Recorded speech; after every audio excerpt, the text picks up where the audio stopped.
Welcome back. One of the things I love about running this channel is the opportunity to see some watches I otherwise wouldn't. And I especially love it when they're a bit different, maybe a little bit odd. And that's exactly what we're going to look at today. It's called the Jump Over the Moon by MAALS, which is a small UK-based micro brand. And some of you may have seen this before, as it was a successful Kickstarter a few years ago. They recently reached out and wanted to know if I was interested in not only looking at the Jump Over the Moon, but a new watch that's going to come out pretty soon. Since it's a bit different and I haven't seen anything quite like it before, I said yes. And they were nice enough to not only lend me one, but both versions of this watch. One is a brushed stainless, and the other is a black PVD coated steel. And as always, let's get the specs out of the way first. While the Jump Over the Moon is a mouthful, it's also a contemporary-sized watch at 42mm wide, without the crown. Width is only 44.3, as the crown is a little on the small side. But with some nice knurling, as well as a small cutout on the back, it's pretty easy to get a hold of it.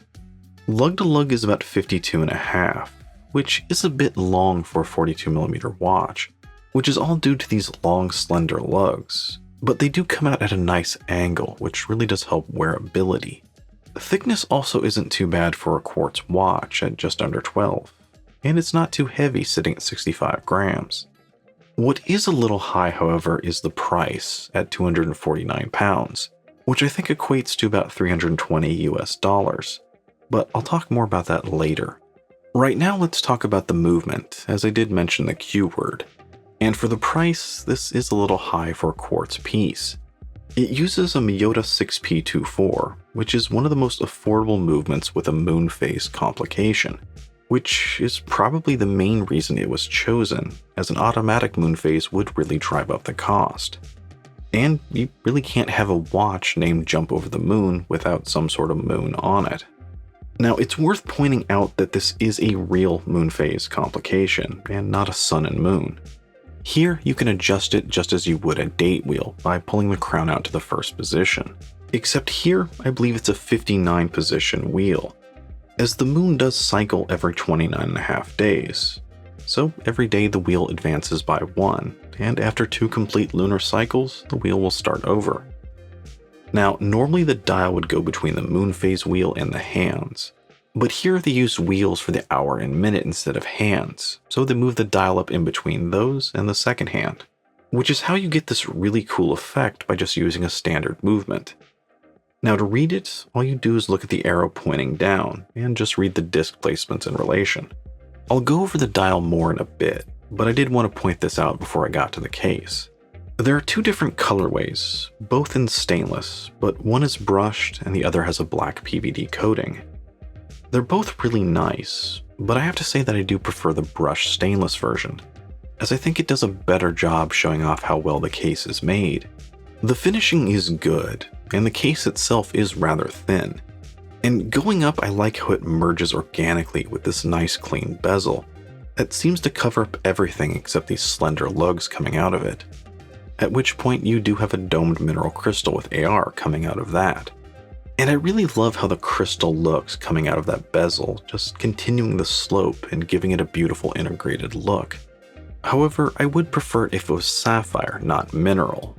Yet I do know that that can be cost prohibitive at this price, which is why if you're going for more of a domed vintage look, oftentimes mineral is used instead. Just look at Dan Henry, for example. However, while I can excuse the crystal, the caseback is another story, and kind of a complicated one. First off, I absolutely love the campy design on it, and just kind of goes to show that they don't really take themselves too seriously. And I think this is one area where the black PVD version looks better. But as you can see, it is a snap-on caseback. And at this point, I'm pretty sure you all know how I feel about them in general, let alone on a watch at this price. Now, I love how it looks, and I love how slim and rounded it is, which is probably the reason they went with it in the first place. But I really just dislike snap-on casebacks. They're always a pain to take off and put back on. And for me, it's pretty much a guarantee I'm going to scratch something while doing it. And I could probably go on about this, but let's just move on to the dial and the overall design. And first off, for me, especially with the stainless version, there's really just something about it that sort of gives off a vintage racing vibe. Maybe it's the case shape and the domed crystal, or maybe it's the dial with a single red hand on it, which kind of reminds me of speedometer. But whatever it is, it's really something I like.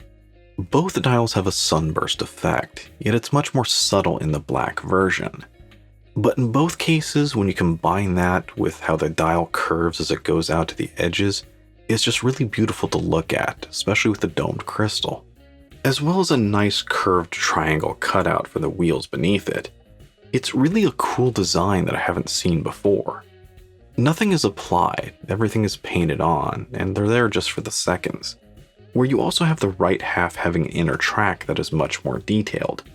And if you're someone that insists on balance and symmetry on a dial, this is probably going to drive you crazy. But I do think it's a cool visual touch. Yet I have to say that having the entire dial as the focus for the second hand is a pretty risky move with a quartz movement. It's just so much more obvious when the second hand isn't aligned properly. Now, I love the way this dial looks, but it's one that's just screaming for a sweeping second hand, even if I do understand why they went with quartz instead. And I think it goes without saying that the black version is much more difficult to make out. The black dial with the blue-gray indicators and the second hand just really blend into each other. At least when it comes to reading the second hand.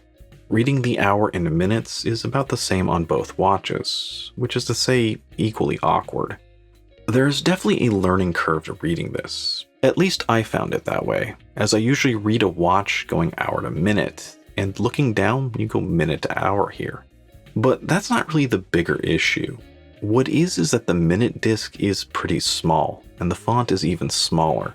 So it's pretty difficult to read without holding it up pretty close to your eyes.